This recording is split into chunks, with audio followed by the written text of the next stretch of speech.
pemakaman yang mengandung banyak serat emas sebelum diproses hingga menjadi buliran emas. Nah, kita akan melihat sebenarnya makam ketiga ini nih siapa saja itu.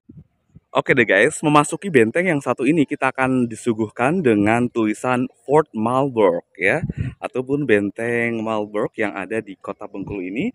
Bentengnya ini gede banget dan konon katanya ini adalah salah satu benteng peninggalan Inggris terbesar di Asia Tenggara. Tuh, hijau banget, royo-royo, dan di sini ada, kalau orang Belanda itu bilang kerkaf, tapi kalau di sini kayak semacam pemakaman ya.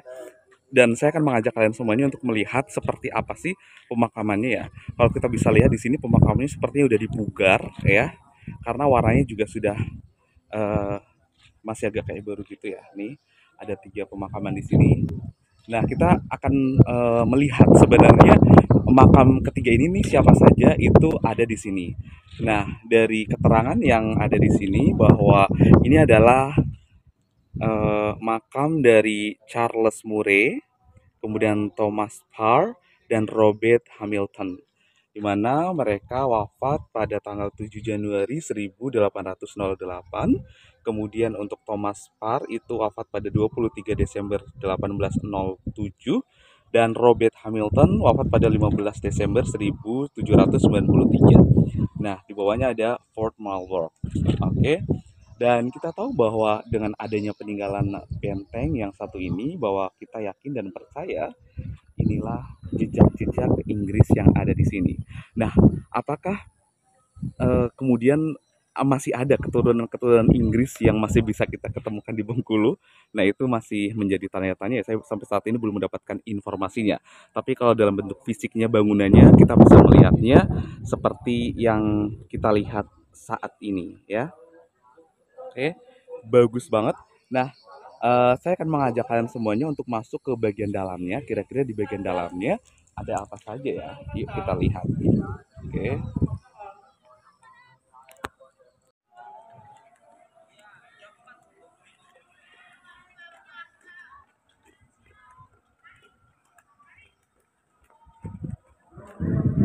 Bagus. Vertikal bagus. Vertikal mas.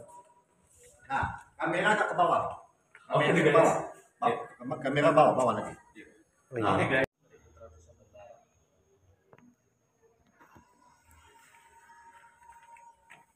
Nah, ini adalah pakaian orang-orang Inggris, di mana pemerintah Inggris merekrut orang-orang dari Afrika, dari India, juga dari Inggris untuk melawan Belanda dan juga melawan masyarakat Bengkulu yang pada saat itu menentang adanya keberadaan orang-orang Inggris ataupun tentara Inggris ya.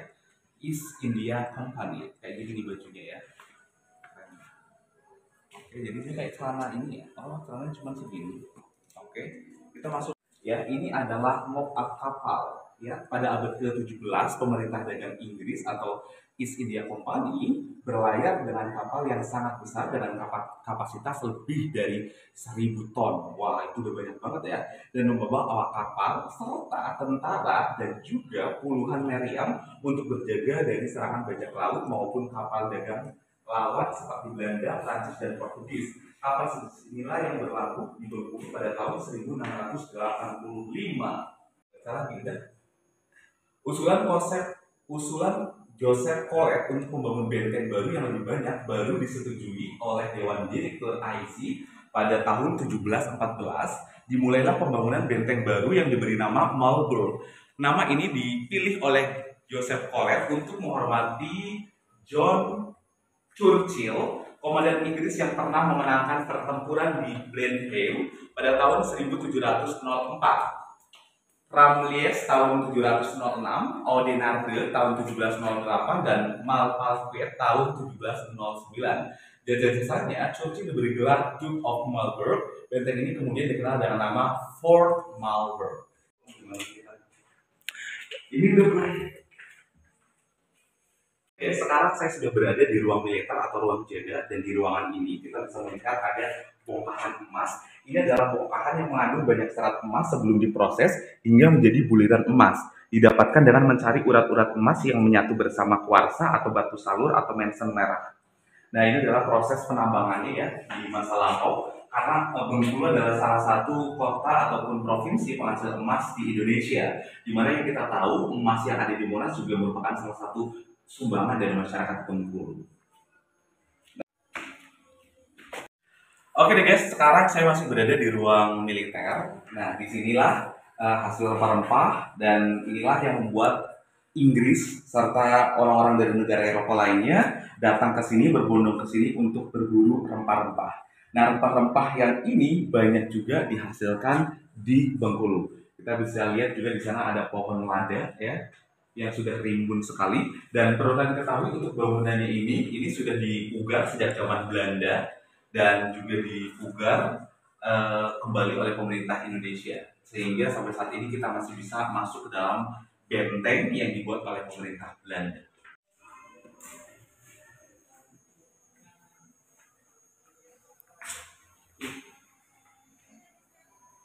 Oke nih guys, sekarang kita sudah berada di ruangan barak pegawai.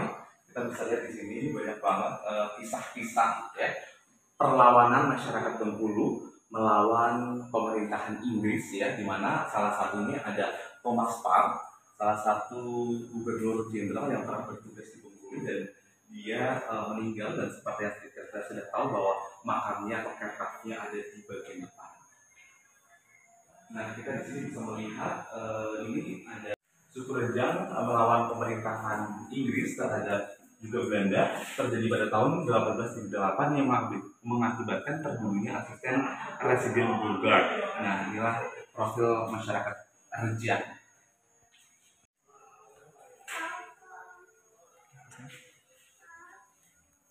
Nah, di sini juga ada masyarakat Krui yang sekarang masuk di Lampung. Pada 1847, masyarakat Krui melakukan tuntutan agar mendapat kondisi perbaikan perjanjian kerja. Nah, kalau sekarang Krui sudah masuk ke Provinsi Lampung. Ini ada senjata tradisional Rudus. Senjata ini digunakan rakyat Bengkulu untuk mempertahankan harga diri. Rudus merupakan perlambang harga diri dan senjata pamungkas untuk melawan penjajah. Ini bolong ya. Rambai ayam.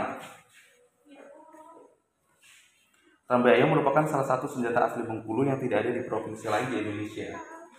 Oke. Inilah bagian dalamnya, ruangannya seperti ini. Peristiwa Ratu Samban. Wow, ini menarik. Pesilat Mariati dikenal sebagai Ratu Samban. Dia adalah bupati yang menjadi pesilat karena dia berjasa melindungi masyarakatnya. Oke.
soalnya ada 4.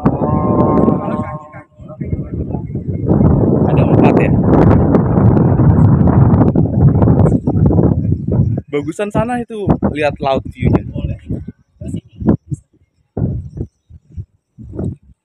Lewat mana? Iya toh?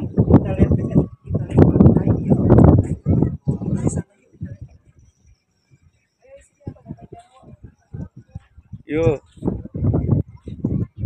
Guys, dari atas pemandangannya lebih keren banget nih.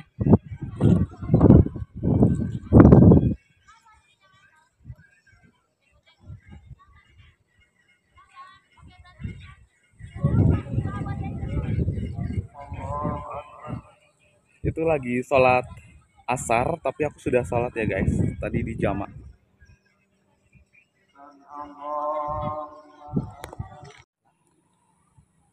Ya lo muka, kamu udah gede banget loh kak. Cakep banget di sini nih. Ya Allah, coba dari pagi sih ya Allah. My God.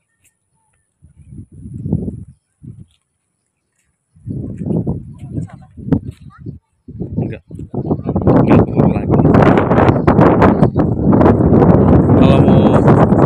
Kalau pingin mengingat diriku sih pingin, tapi aku nggak mungkin.